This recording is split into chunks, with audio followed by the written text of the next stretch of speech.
할렐루야. 사랑하는 반석의 성도 여러분, 10월 14일 아침 아까베 시간이 돌아왔습니다. 이제 어제까지 고린도 후서를 마감하고 오늘부터 새롭게 시편 24편으로 출발하도록 하겠습니다. 많은 시라고 하는 것은 시인들의 어떤 생각, 감정, 또 의지, 결단 모든 것이 집중되어 있는 액기스와 같은 것이니까 여러분 하루하루 시인처럼 여러분 살아갔으면 좋겠고요. 오늘은 이제 시편 24편 가지고 함께 좀 생각하고 또 결단하는 시간이 되었으면 좋겠습니다. 어제 밤늦게까지 어느 한 분과 상담을 하고 집에 돌아오면서 많은 생각을 했습니다. 하나님을 인정하고 인정하지 않은 차이가 너무나 우리 인생에 많은 열매들을 맺기도 하고 없어지기도 하는, 하나님을 인정하고 인정하지 않은 것이 결과적으로 인간의 살아가는 과정과 결과에 있어서 엄청난 차이를 나타내는 것들을 다시 한번 깨닫게 되는 시간이 되었습니다. 그리하여서 어젯밤에 묵상을 하면서 이 시편 24편을 묵상하는 가운데 한 가지 떠오른 그 주제와 같은 단어가 제자리 찾기라고 하는 단어였습니다. 창조주 하나님의 제자리 찾아드리는 것, 우리는 피조물로서 우리의 자리를 찾는 것, 이것이 너무나 우리 인생에 중요한 것이죠. 그래서 이 다윗이라고 하는 이 사람도 자칫 잘못하면 이 왕권이라고 하는, 한나라의 왕이라고 하는 것이 굉장히 교만할 수가 있었죠. 그러나 오늘 이 시를 통해서 볼 때, 그리고 이 다윗의 역사를 볼 때 굉장히 하나님 앞에서 자기 자리를 잘 찾았던 왕이라 느껴집니다. 여러분 아시다시피 다윗이 처음에 통일왕국을 이룬 것이 아니고요, 유다 지역의 헤브론을 중심으로 7년 6개월 동안 통치를 하게 되죠. 그리고 이제 전 나라에 다윗을 왕으로 인정하자 이제 예루살렘을 중심으로 나머지 33년 동안 통일왕국으로 이루어 살아가게 됩니다. 그래서 도읍을 예루살렘 성으로 옮기고 그 성을 다윗성이라 이름을 붙이게 되고, 그 다음에 이 다윗성으로 새로운 왕권을 확립하기 위하여 그가 고심 끝에 내린 결단이 무엇이었습니까? 바로 하나님의 임재와 통치의 상징인 언약궤를 제자리 찾기, 이것이 모든 백성과 또 모든 통치의 주권을 다시 찾는 운동으로 시작하게 되었습니다. 여러분이 다윗성으로 옮겨지기 전까지 이 언약궤 히스토리를 잠깐만 여러분에게 말씀을 드리면은, 블레셋과의 전투에서 이 언약궤가 빼앗긴 채로 20년 동안 잊혀진 존재로, 그리고 주석가에 의하면 어느 저 숲풀 속에 아무도 찾지 못하는 그러한 황폐한 곳에 버려진 채로 있었다는 것입니다. 여러분 아시다시피 사울이 이스라엘 초대왕으로 추대되었을 때도 전혀 거기에 관심을 갖지 않았죠. 다윗성으로 옮겨지는 과정 속에서 우사가 함부로 흔들리는 언약궤를 붙잡다가 죽어버리는 사건이 일어나자 다시 오벳 에돔의 집에 언약궤가 가고 석 달 동안 머무르게 됩니다. 자, 이런 모든 과정의 결과를 사무엘하 6장 11절에 보면 참 이상한, 또는 이 언약궤로 인하여 던져주는 메시지가 담겨 있습니다. 사무엘하 6장 11절 말씀 보시죠. 여호와의 궤가 가드 사람 오벳 에돔의 집에 석 달을 있었는데 여호와께서 오벳 에돔과 그의 온 집에 복을 주시니라. 자, 이 소식이 다윗 성에 사는 다윗과 통치자들에게 들린 것이죠. 그래서 다윗은 다시 결단을 하게 됩니다. 무엇을 이 다윗이 다시금 옮기는 결단을 하게 되었을까요? 지금 저 하나님의 임재로 상징되는 저 언약궤 하나로 인하여서 사람이 죽기도 하고 살기도 하고 한 가문이 복을 받기도 하는, 그러니까 이 통치와 모든 주권이 하나님에게 있음을 깨달은 것입니다. 그래서 이제 그가 온전히 하나님 앞에 피조물된 자기 자리를 찾은 듯해요. 하나님 앞에 왕이기에 앞서서 내가 피조물의 자림을 깨닫고 이제 그가 하나님 앞에 제대로 하나님을 섬기는 경외자로 그 앞에 서는 것 같습니다. 그의 표현이 1절인데요.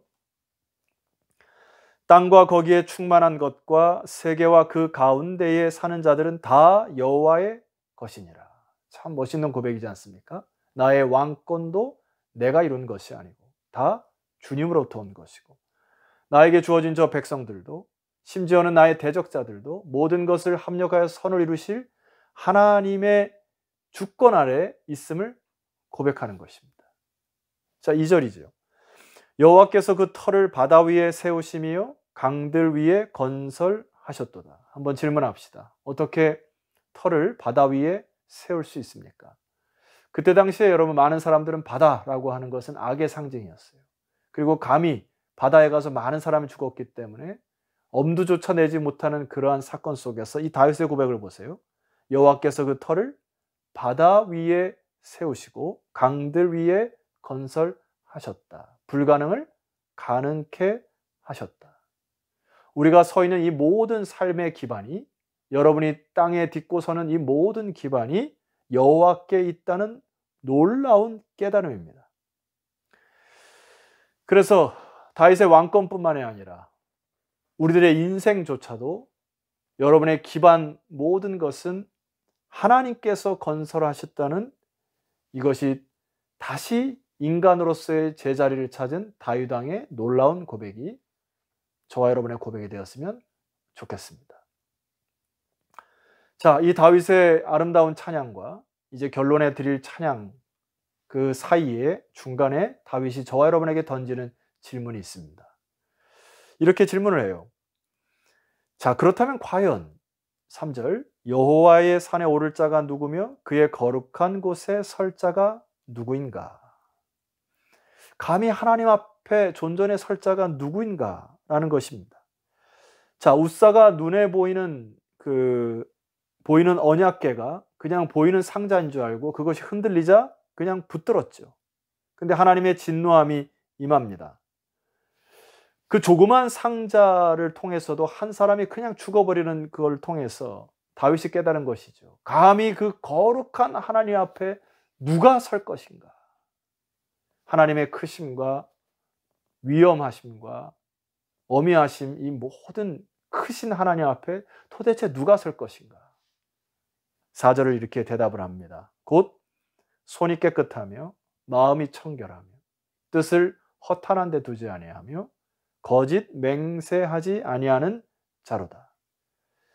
하나님의 언약궤를 통하여서 하나님을 소홀하게 신중하지 않게 대하는 것을 통하여 사람이 죽어가는 과정을 보면서 다윗이 깨달은 것은 하나님은 우리에게 형식을 요구하는 것이 아닌구나.